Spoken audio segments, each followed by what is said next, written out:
Hi friends, Friday vlog தான். இன்றைக்கி நம்ம என்ன பார்க்க போகிறோன்னு பார்த்துட்டிங்கன்னா, மக்காச்சோள ரவை வச்சு கிச்சடி தான் நம்ம ட்ரை பண்ண போகிறோம். இந்த ரவை வந்துட்டு இதான் ஃபஸ்ட் டைம் நான் வாங்கியிருக்கேன். நம்ம வெள்ளை ரவைக்கு பதிலாக இந்த மாதிரி யூஸ் பண்ணி செஞ்சு பார்க்கலாம் அப்படின்னு சொல்லி ஒரு ஐடியா தான். நார்மலாக எல்லாருமே இப்படி தான் செய்வாங்க. நானும் ட்ரை பண்ணியிருந்தேன். ரொம்ப டேஸ்டியாக சூப்பராகவே வந்துருச்சு. கிச்சடி எப்படி நம்ம நார்மலாக செய்வோமோ அதே ப்ராசஸ் தான். வேறு எந்த இதில் வேறு எதுவுமே நான் ஆட் பண்ணிக்கல. கிச்சடிக்கு வெஜிடபிள்ஸ்லாம் போட்டு நல்லா வதக்கி தண்ணி ஊற்றி கொதிக்க வச்சு ரவை வறுத்து போடுவோம். நான் வறுக்கலை, சும்மா அப்படியே போட்டுட்டேன். ஆல்ரெடி அது வறுத்துருக்குன்னு சொல்லிட்டு கடையில் சொன்னனால நான் அப்படியே மிக்ஸ் பண்ணிட்டேன்.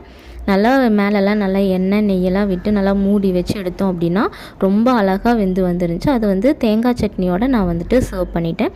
ரொம்ப டேஸ்டியாக இருந்துச்சு. நீங்களும் ஒரு டைம் ட்ரை பண்ணி பாருங்கள். ஈவினிங் போல் பாப்பாவுக்கு பாதாம் மில்க் ரெடி பண்ணி கொடுத்துருந்தாங்க. இந்த பாதாம் மில்க் ரெசிபி ஆல்ரெடி நான் அப்லோட் பண்ணியிருக்கேன். செக் பண்ணி பாருங்கள். இந்த vlog பிடிச்சிருந்தா லைக் பண்ணிக்கோங்க.